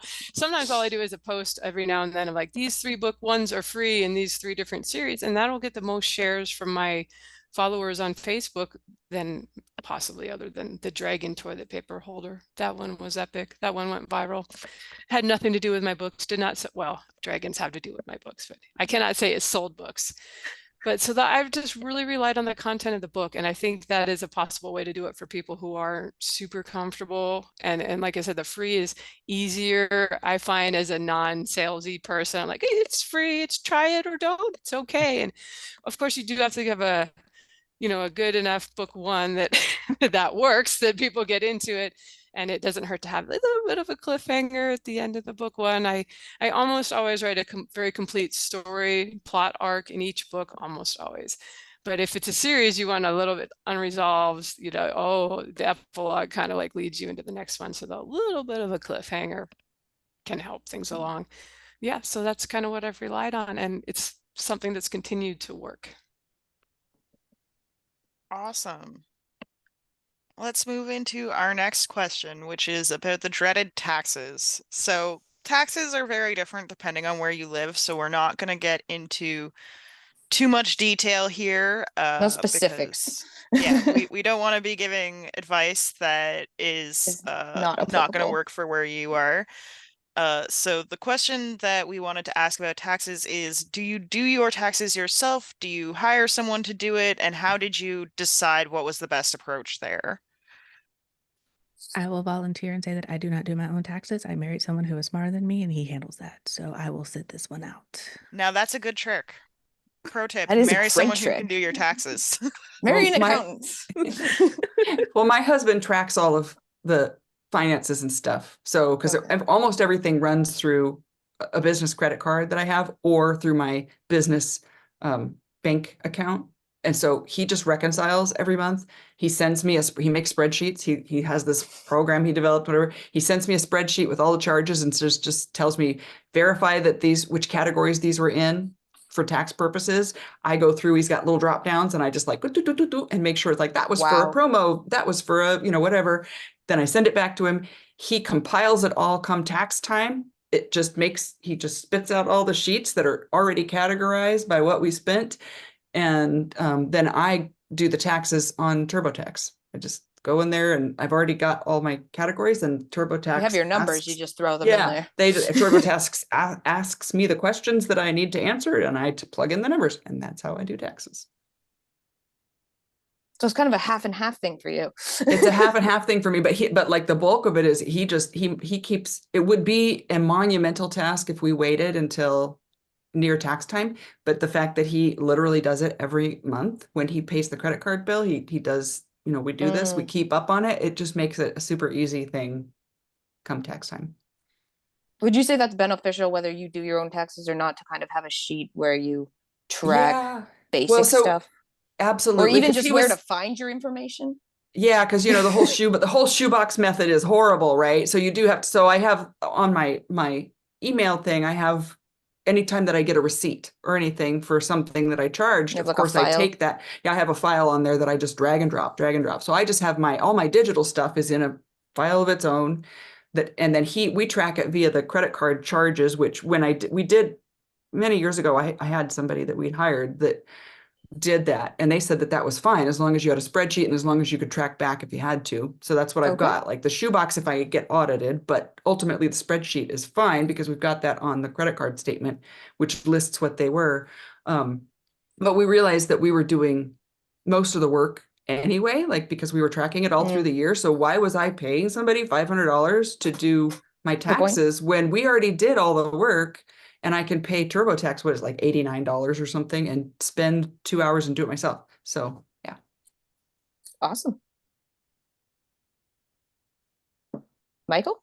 I'm early enough in my career. I just released my book 2, and I spend so little that I can just kind of vibe along.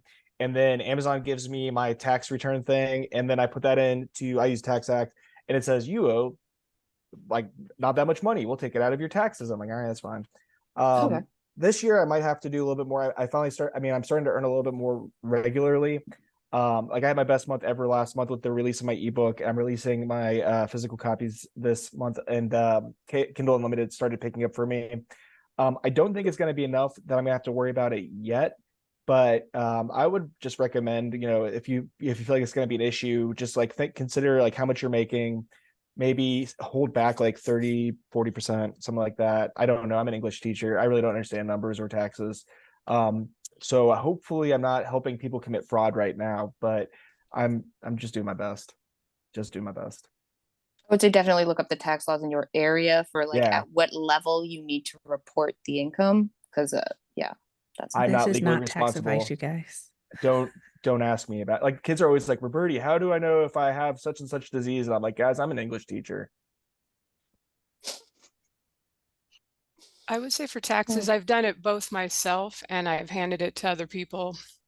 And it actually wasn't until I got rental properties that I started having someone else do it. I found the writing stuff. I was self-employed for 10 years before the author thing.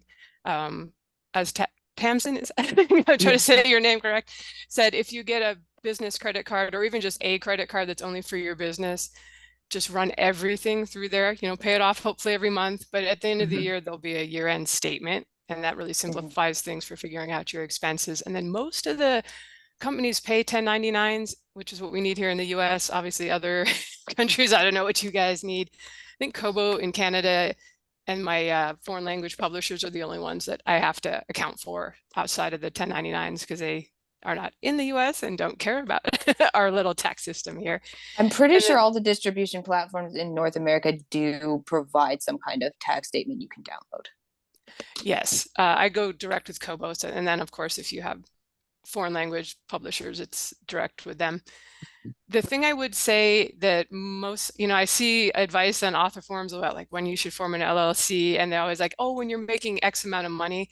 I really think it's more about the complexity is what you want to think about, because you can be making $1 million a year and it's really simple because here's your expenses, here's your 1099s, and then you can also do an LLC yourself, the accounting. But when you start selling direct, when you start having other things going on, if you have If you have investments and multiple things, income streams for, yeah, that's when it gets a little more complicated and you might want a professional. I mean, you can get a professional right away. There's no one, if you don't want, you know, if you don't like the numbers and you don't want to do it, or you just want to pay someone to do it, that's probably the recommended thing.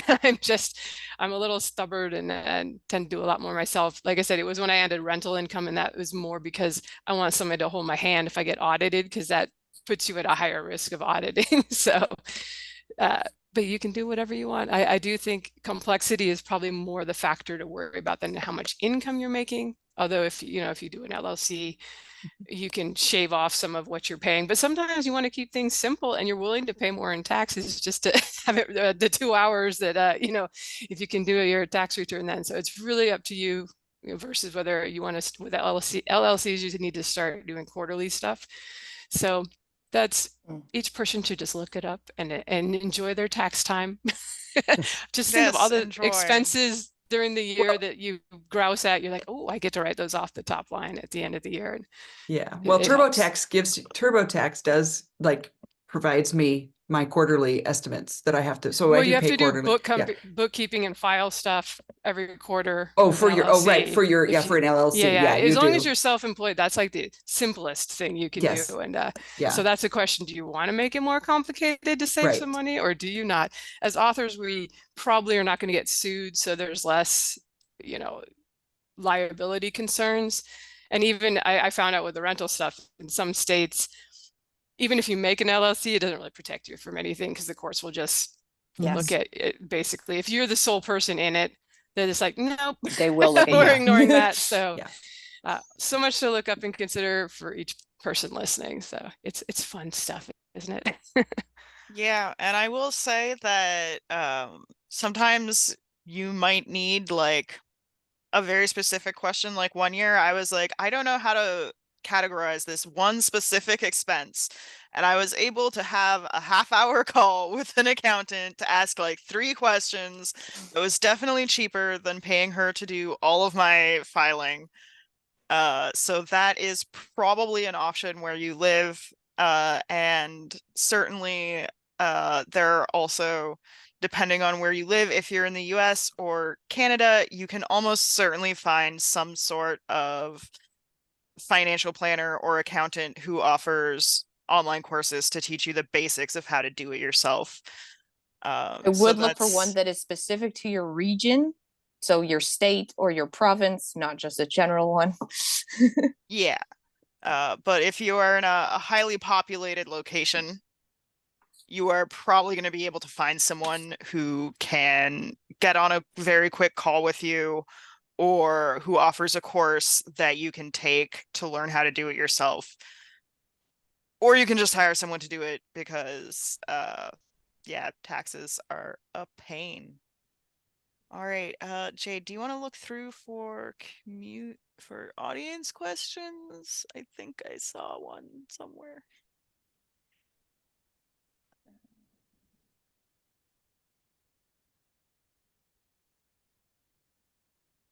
Oh, book festivals. Thoughts on book festivals for selling your work? I know, Lindsay, you already said you don't want to be doing the things in person. But I do not, but we interviewed somebody on my old podcast who was making 6 figures, just loading stuff, piles of books into the car every weekend and driving to the ones that were close enough for that. So it can be, if you enjoy that, like if you go to all the cons, and if you're a you live sci-fi in an fantasy area geek. that has a lot. Yeah, some like places there's nothing. For sure. If you're like in the Seattle area or something, so many geeks, so many conventions just waiting for you. And they'll apparently just plop down $20 to buy your book just because you had chocolates out at your table and they're like, oh, this book looks cool. So it can be viable. Yeah, I've done a couple of in-person events, and I have found that as long as you can get over the initial, I don't want to talk to anybody, it is way easier to sell books at an in-person event, mostly because by the time you have made eye contact with someone for more than 5 seconds, they feel compelled to talk to you. And as long as you can tell people what your book is about in a kind of like succinct way, they will buy the book simply because they are there. Like people who come to those festivals come there to spend money. So you don't have to do the work that comes with trying to sell it on the internet to like, oh, are you here? Are you like willing to come up off of like maybe $20 for the hardback? But you know, I have ebooks. Like there's no, I don't say shuck and jive, but there's essentially no shuck and jive when you're at a festival. It's just like you're here, I'm here, you're gonna buy a book. You've already picked it up. It's already in your hand. Just we can do this. And I've also found that you get a lot more, what is it? Greed factoring, I believe. When people see other people at your table, it makes them Mm. inherently more interested about your It's like a table. popularity factor. Yeah, that is a very real thing. And I've also done events that are just more like small pop-up ones. There are bookstores sometimes that will let you like just have a table Mhm. on certain days. You don't have to pay anything, you just have to show up with your books. That is also really beneficial because you can get access to a bookstore's foot traffic, which again, the people who So are valuable. there are already there to spend money on a book. So as long as you can tell them what your book is about, that is really helpful. And then also like another just side thing for me, I have two different versions of my book. I have like the regular edition and then I have the limited edition, and I usually have them both on the table. And that way it's just like when I see like usually a parent or grandparent, and they're like, "Oh, I have a grandson. My daughter would love this." It's like, okay, well, your daughter wants the regular version because that's the one that doesn't have any spicy scenes in it. If you're getting this for yourself, I would suggest the limited edition. And it's just like, oh, and then they'll get both. And it's just like, great. That also works as well. It's mostly just being able to be like, hi, my book is about, and slight hack if you're selling like young adult or new adult, like young adult crossover, if you can leave out the curse words, that's really all parents care about. They really they don't care about violence so much as curse words and sex. And I find that very interesting because my book is about assassins. It's a group of assassins who have to work together to save the gods and their realm from destruction. Oh, it's like, oh, she stomped someone's face in? Totally cool. Oh, she's kissing her boyfriend? I don't know about that, man. We're gonna have to talk about that. The Yay, irony Puritanism. still Oh, It's survives. wild.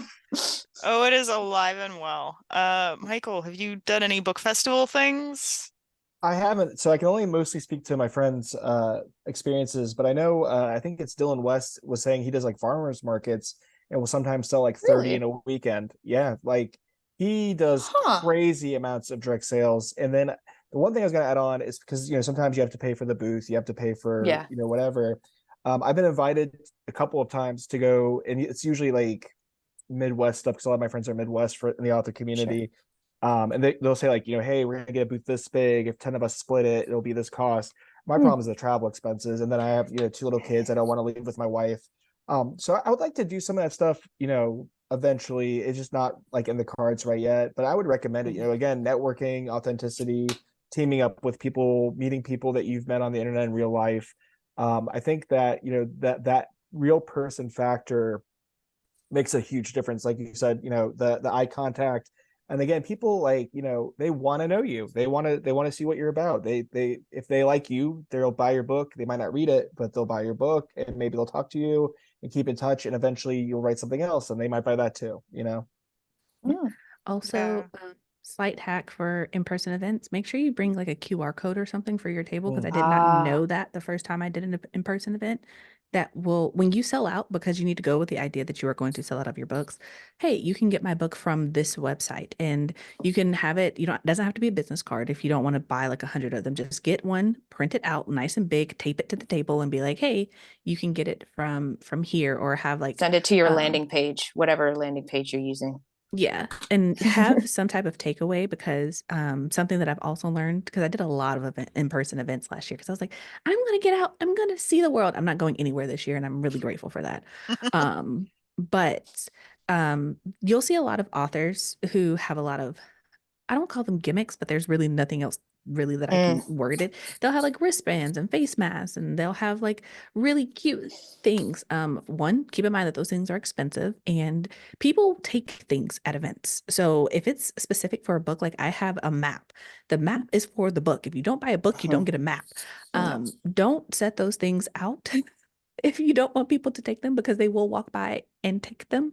So, but do have something that they can take with them. So even if they stop by the table, they can take like a postcard that has like your name and your book cover or something on it, because a lot of people, especially if you're in a like high traffic area, they'll be like, oh, I came here to see this particular table event, and they want to get that thing first, but they will But they'll circle actually back. circle back and pick up your book. And also budget wise, keep in mind that when you do in-person events, if like Michael said, if it's not local, you do have to factor in travel time. And if you have to flying with books is expensive. Wait. Oh yeah. So and you have two options, which is either do what I did and just bring an extra carry-on in a person to go with the carry-on, and it's just like shove as many books in there as possible. But also keep in mind there are weight limits for that if you're flying in America. But also, even if it's a local event, you still have to buy the books. And if you're using Ingram Spark is slow. It's gonna take you like 3 weeks to get your books, and buying a crate of books can be expensive. So it's just something like if you're on a budget, keep in mind that even if it sounds great to do an in-person event, those are things to like keep in mind: getting the books, getting something for people to take, and then also your travel expenses. Yeah. And also sometimes your books will come wrong or damaged, or you'll open your You'll book have and to it'll go have a back. it'll have a whole different book inside when Oh you That my open happened it. to me. I've seen this Holy happen. shit. So you might actually want to give yourself like 6 months. Yeah, Give as yourself much a lead lot of time, time to get those books in. because I got like I said, I have a regular edition of my book and also a limited edition of my book, and the covers are different, the hard covers are different. The interior is basically the same except for the extra scenes that aren't censored basically in the original version, right? And so I was at a bookstore. I was selling the book. I had a book club of ladies who were like, "Oh, this sounds really good. It's interesting." And I was like, "Oh, well, we have the limited edition." It had the right dust jacket on it. The interior of the book was completely wrong. It was the second book. And I was just like, how did you guys even do this? And so I went to go unwrap the dust jacket to show them the exclusive cover art. And I was like, this is not the right book. And they're like, oh. And it ruined, I don't want to say it ruined everything. They ended up getting the regular version of the book because that's what I had in stock. But it was also very irritating because when that happened, yeah. you were now in a position of, okay, do I sell a naked cover of the book because the dust jackets are inaccurate? Or do I argue with Ingram Spark for the next 2 weeks trying to figure out whose fault is it? Obviously, it's yours because they came this way. But then also trying to get in touch with them to reship it and not having to pay extra shipping fees to have them fix a problem that they created.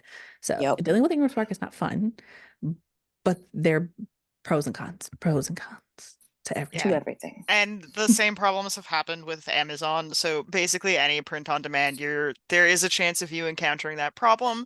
And if you want to do a more like, reputable printer that's going to do one print run, you're going to have to buy a lot of books to get them at To a make it worth it. decent cost.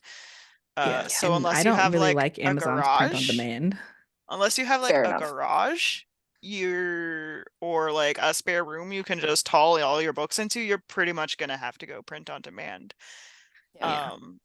I'm going to pass things off to Tamsin in 1 second, but I do want to add to what Michael said about farmers markets, is that I've heard that actually doing things like farmers markets, or here there's a local event called Pagan Pride Day, can actually be more effective for selling books because people go there to spend money, but you're not in direct competition with a whole bunch of other books.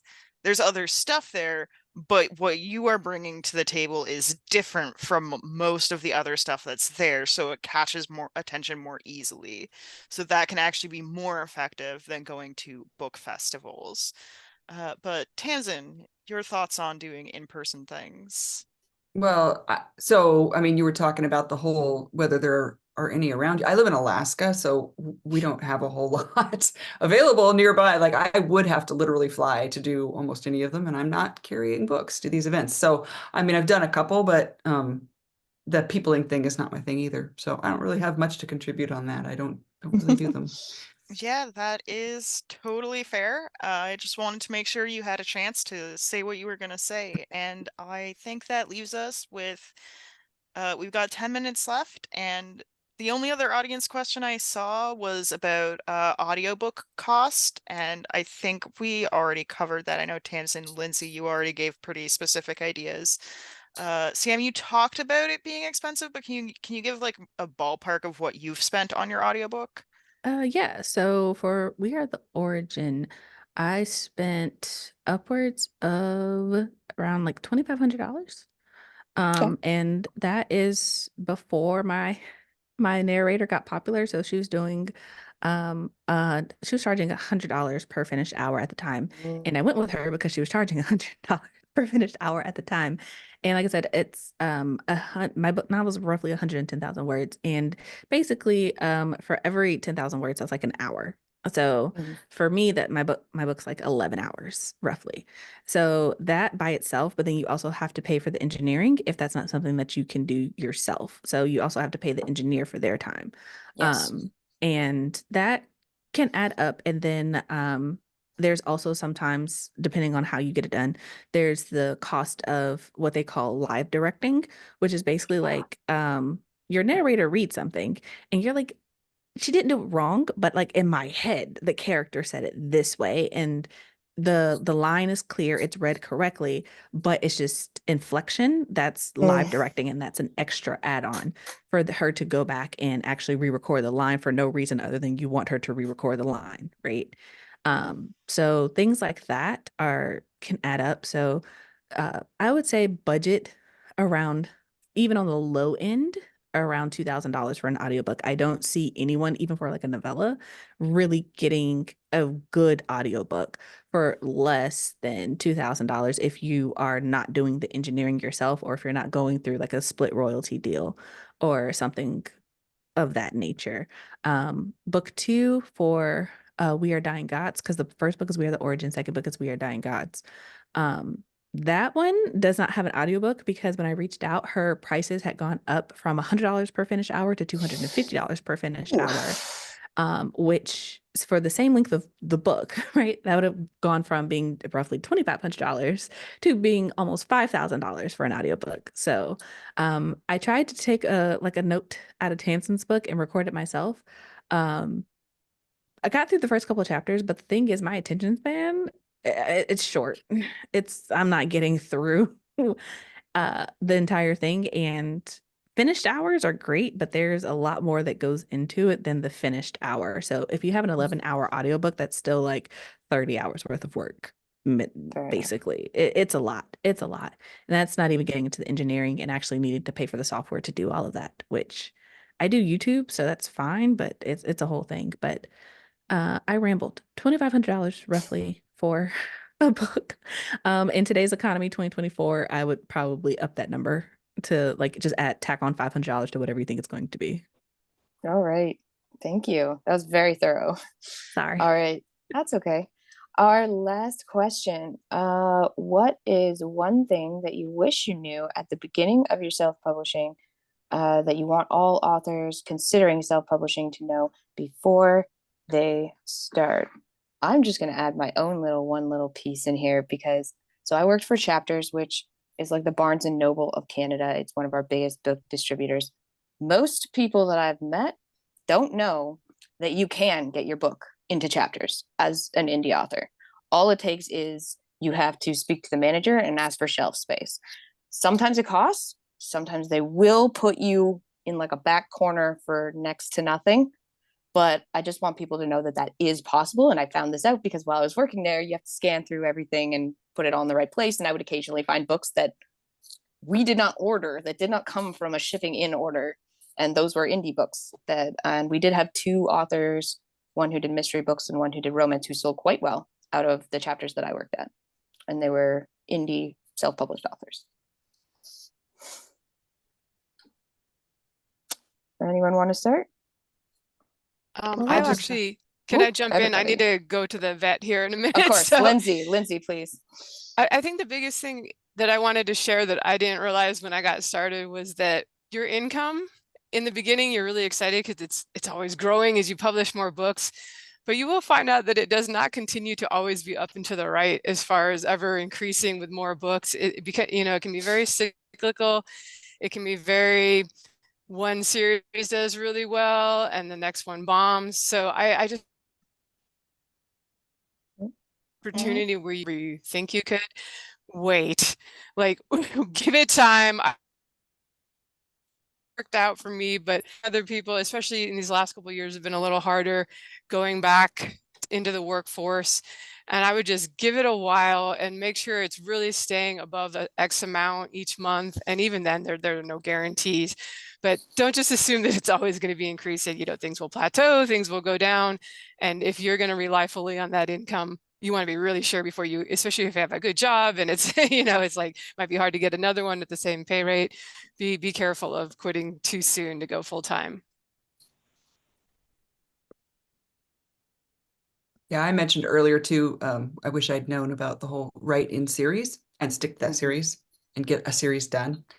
That's probably my number one thing. And making sure that you've got a newsletter link so that you start building your newsletter from day one, because a lot of authors neglect that. And even if you don't email those people, at least capture their emails, like give them an opportunity somewhere to sign up so that you have their addresses later and you can tell them when the next book in the series comes out.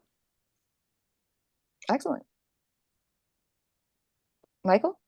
I think the thing that I think, well, and it's changed a lot over the last couple of years, is that there's no stigma to self-publishing. There's no stigma to indie.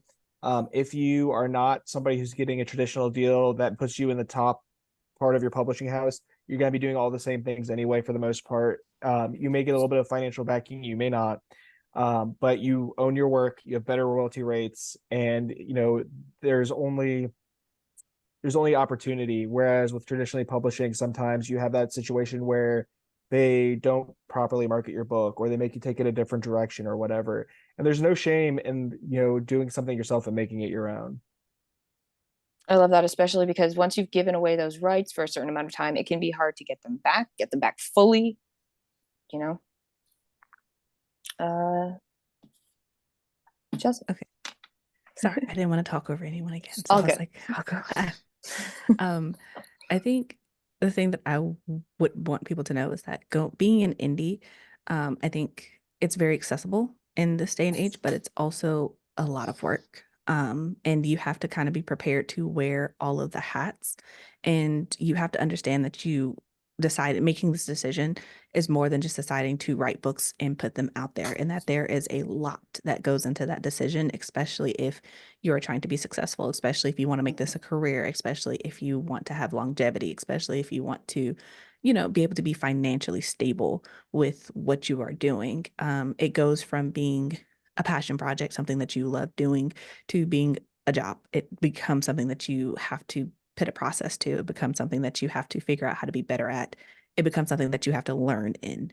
And you just be prepared for that. There's always going to be, like Tamsin said, a new thing, a new shiny tool to get into. There's always going to be, you know, something that's going to prevent you. And you kind of have to make a decision almost every day. Is like, can I It's a do commitment. this?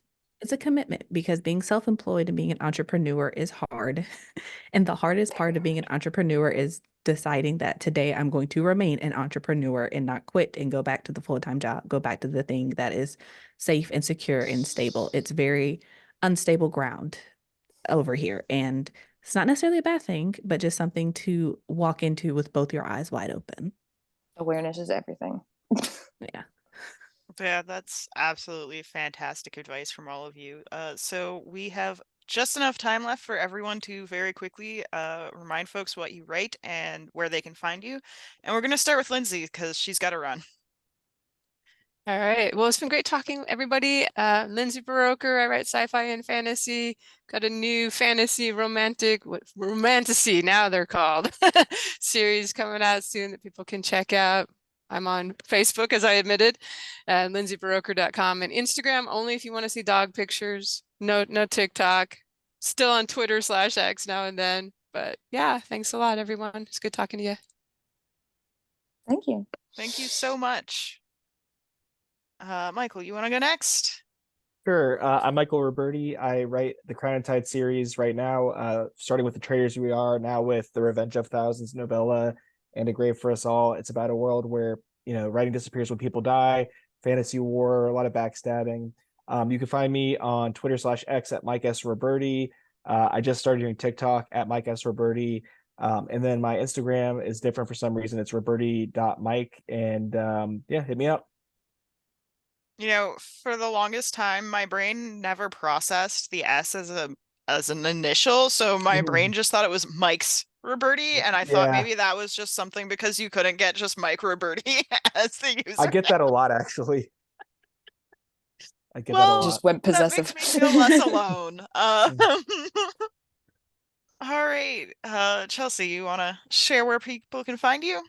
Sure. So again, my name is Chelsea. I go by CM Lockhart on book covers, and I write in the realm of fantasy, and I write books about Black girls who aren't all that nice. You can find me most of the time hanging out, lurking mostly on Twitter and posting on TikTok. You can find me everywhere on socials at C as in Chelsea, Lockhart as in my last name, Write, WRITE, on all the social platforms. I am also a YouTuber and podcaster.